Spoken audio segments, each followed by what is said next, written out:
আসসালামু আলাইকুম ওয়া রাহমাতুল্লাহি তাআলা ওয়া বারাকাতুহু। দেশ ও দেশের বাহিরে যে যেখান থেকে আমাদের আলোচনা শুনতে পাচ্ছেন সকলকে মুবারকবাদ। আজকে আমরা আলোচনা করব মৃত ব্যক্তির সামনে কোরআন তেলাওয়াত করা জায়েজ কিনা।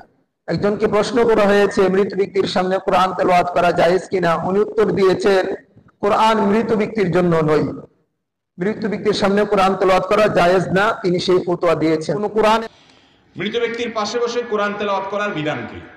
ভাই, কোরআন আসছে জীবিত ব্যক্তির জন্য না মৃত ব্যক্তির জন্য? জীবিত। এখন এই কোরআন, এইটা যদি কোরআনের আয়াত কিংবা কোনো হাদিস কিংবা কোনো ইমামদের মতামত দিয়েও দলিল দিয়ে পেশ করেন নাই যে মৃত ব্যক্তির সামনে কোরআন তেলাওয়াত করা জায়েজ না, অথচ আমরা দেখতে পাই অসংখ্য অগণিত দলিল মওজুদ আছে যে মৃত ব্যক্তির সামনে কোরআন তেলাওয়াত করা জায়েজ।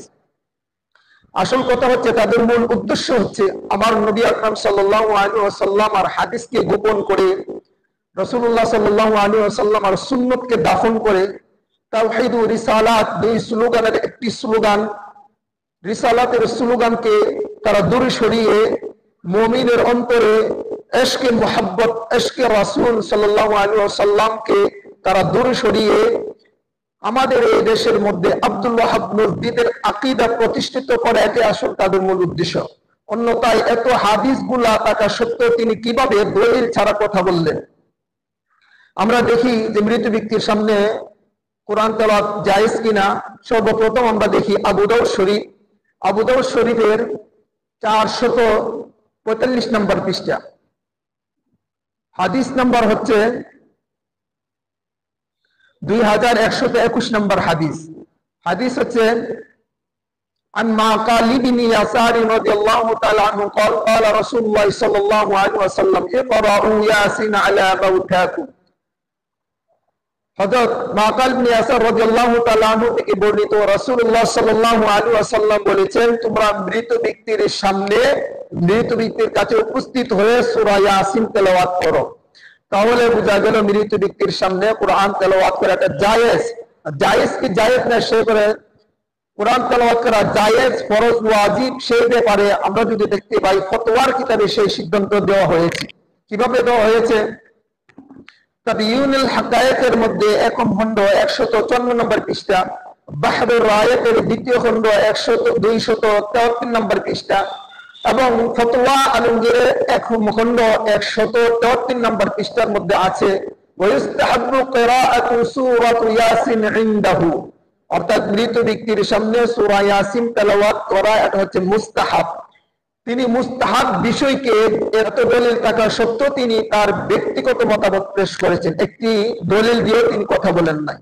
আমরা আরো দেখেছি তিনি যতটা মাসালা কথা বলেন শতকরা 90% মাসালায় তিনি নিজের পক্ষ থেকে কথা বলেন, একটিও তিনি দলিল দিয়ে কথা বলেন না। আমরা এই হাদিসখানা আরেকটি কিতাবের মধ্যে দেখি, যে কিতাবটির নাম হচ্ছে ইবনে মাজাহ শরীফ। ইবনে মাজাহ শরীফের 104 নম্বর পৃষ্ঠা, হাদিস নাম্বার 1448 নম্বর হাদিস। হাদিস হচ্ছে আন মাকিল ইবনে ইয়াসার রাদিয়াল্লাহু তাআলা আনহু। এখানে মিম কালিমা ফাতা এবং কফ কালিমায় কাসরা হবে, এভাবে হবে আন মাকিল ইবনে ইয়াসার রাদিয়াল্লাহু তাআলা আনহু قال قال رسول الله صلى الله عليه وسلم اقرؤوها عند موتاكم يعني ইয়াসিন। রাসূলুল্লাহ সাল্লাল্লাহু আলাইহি ওয়াসাল্লাম বলেন যে তোমরা মৃত ব্যক্তির সামনে সূরা ইয়াসিন তেলাওয়াত করো। তাহলে বোঝা গেল মৃত ব্যক্তির সামনে সূরা ইয়াসিন তেলাওয়াত করা জায়েজ। শুধু তাই না, আমরা আরেকটি হাদিস লক্ষ্য করি যেটা মুসনাদ আহমদের 2301 নম্বর হাদিস এবং ইমাম বাইহাকি রাহমাতুল্লাহি আলাইহি সুনানুল মাআরিফুল আসারের 7309 নম্বর হাদিস এবং ইমাম হাকিম মুস্তাদরাকের 2074 নম্বর হাদিস এবং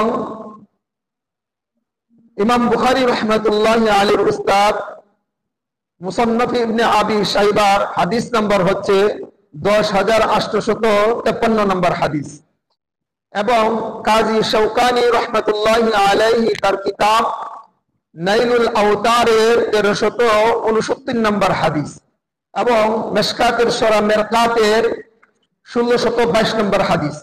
আমরা যদি লক্ষ্য করি মিরকাতের